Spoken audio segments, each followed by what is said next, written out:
Alrighty, guys. So, as the title suggests, we had a bit of a weekend plagued by flat tyres, which is just the result of, I guess, too many good rides in a row. And these tyres, while they still look pretty usable, are getting towards the end of their life and they've been hammered around. So I just thought it'd be interesting to show you the differences between getting the back wheel off and on in the workshop with the stand and getting one off on the side of the road. So in the bottom left is me in the workshop, just talking about how I've pushed the wheel forward, taken the nut off one side, pushed the wheel forward with the axle out enough to go past the adjuster nut to get the chain off. I'm doing the same on the side of the road. So I was lucky enough, the gas station that I went to had a car trailer there which had a winch for winding vehicles on. So I hooked that onto my frame and pulled the bike over and that kept it nice and secure. So you can see in the bottom when the chain comes off, there's a nice little holder there. The teeth on the chain guard keep your chain out of the way so that you can get the back wheel out. Then you can drop it back and pull the axle. In the top one, on the side of the road, ironically, I've done it a bit quicker, but I'm not talking about it, explaining it. So that's pretty quick and pretty simple to get both of them out. And, the ABS ring, the ABS sensor and the nuts is about the only thing that you've got to look out for. And on the top one where I'm at home with all my tools, I actually remove the sensor and get it out of the way, just pull it back far enough. So then while in the top left, I'm at the side of the road pulling my tube out to replace the tube. I've sped it up a little bit to match the time in the bottom on the rack in the driveway to put the front wheel in. So you can see here that I always clean inside the everywhere that the front axle goes, clean the actual axle itself, spray a bit of chain lube on it, which is the thicker lube, and clean the nut and spray a bit of lube on that, and line that up and get that in while in the top left I'm busy taking getting the tyre off the bead. So I rode it about 1 kilometre-ish to get to the service station, which actually had a repair kit. At the end of the clip, you'll see that I got the first flat tyre on the evening of the first day. We did a 2-day overnighter. We did 2/3 of the day 6 track from we started at the Mount Mere Forestry kind of end and rode in and joined up in Linville, and then did the day 6 track up to Kenilworth, gassed up in Kenilworth, and then we've ridden through in the night. And because of the flat tyre, we only got as far as Gympie. We were actually aiming for Noosa. So, I'm just pulling the damaged tube out up in the top left, and I luckily at this gas station they actually had a repair kit with glue. I had 2 repair kits with me, and both of them the glue was gone. One had gone hard and the other one had just leaked out. I pierced the cap. It hadn't been opened, but it had obviously leaked out at some point.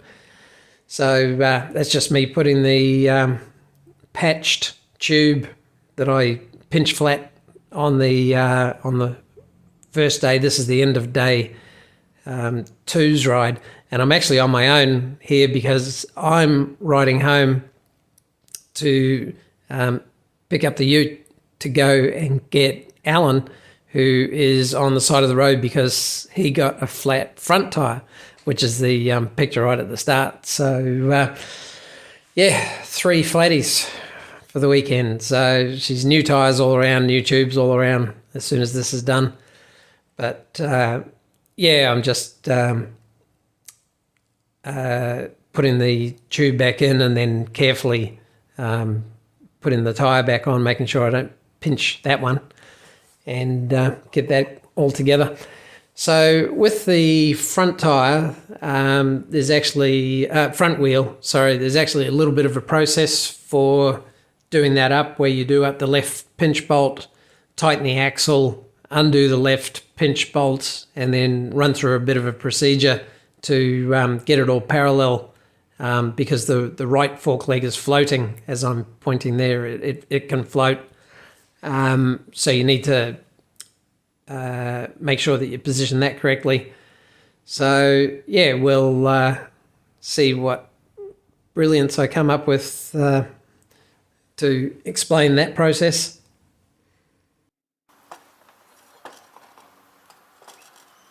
Line it up, make sure your spacer is in. I'm inside the brakes, hold that back, and slide it in until you're pretty close. On this side, get your axle back in, but not all the way. Slide it forward so you can get the chain back on.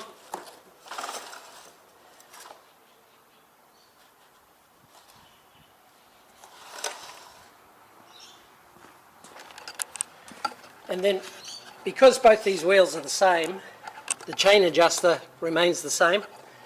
So just drop it into place, tap it, make sure that it's lined up parallel. There's a little bit of wiggle on that side to move.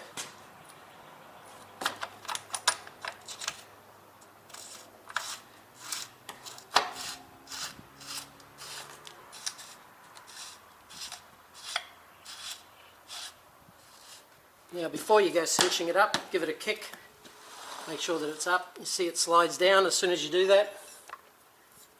So you've got to put a little bit of tension on it. Now with this spanner I can't go too far, otherwise I start taking chunks out of my swing arm, but you see now it's all the way up.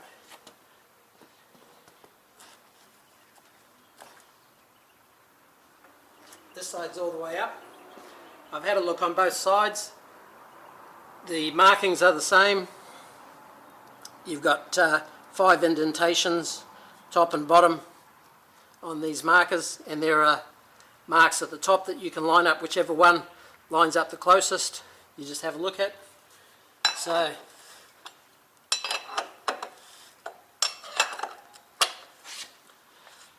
check that, both tied in.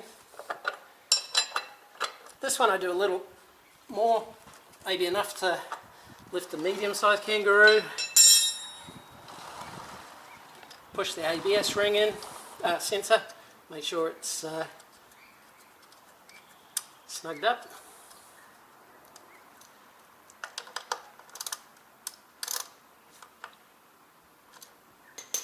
Pump the brakes.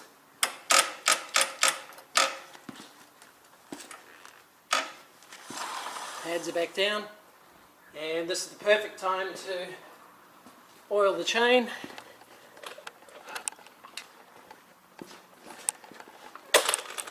And what I've found the best place to do is to get in here, just where it goes into the chain guard, and squirt her in there.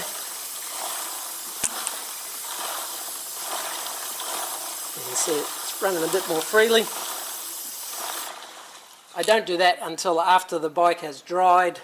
I tried to dry as much of the chain with the air gun before I change these. I wouldn't spray lube on wet, because you can actually trap the moisture in. But that's all adjusted correctly and ready to go. So drop it down. Check the side stands down. Yep. It's the beauty of these B&B bash plates. So tough. Just lift the bike up by them. And then, so we've already checked that the back brake's working. We're going to pump up the front brake, get that working, and then stand the bike up, aim the bike straight, and cycle your suspension. What that does is as it comes down parallel, it gets it to the right place here, which I know is pretty much parallel, and then we're good to go to tighten the other two pinch bolts. So, in order to add to our excitement of a evening ride, Alan's modelling the latest in tyre changing technology. We're not sure what's happening down the road. Cars with no tail lights, crack hose or something, but yeah, so that was made a little more tricky.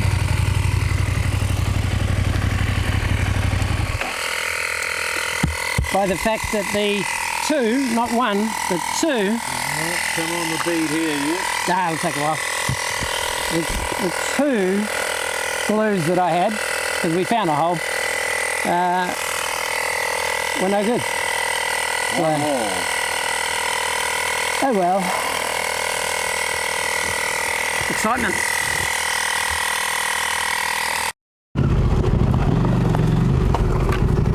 Alright, so it turns out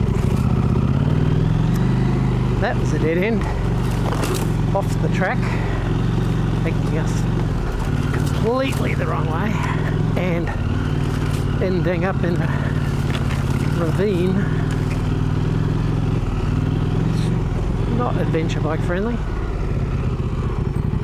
And don't forget to subscribe and hit the notification bell if you want to see some more of these videos. There's a couple more coming up and a few more bits and pieces, so yeah, stay tuned. Thanks for watching. Cheers.